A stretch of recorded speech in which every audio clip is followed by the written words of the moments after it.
यो चाहिँ पात्लेको डाँडा हो भनेर चिन्छौँ हामीले एकदमसँगले जाँदैछु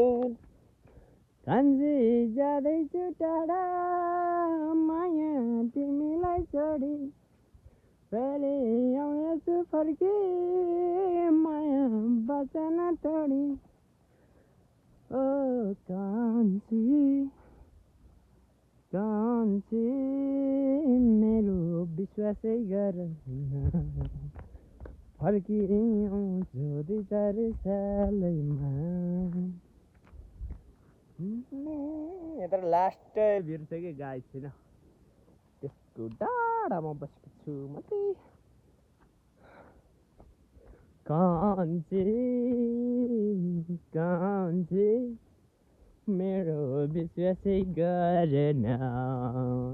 फर्किआउँछु 2-4 सालैमा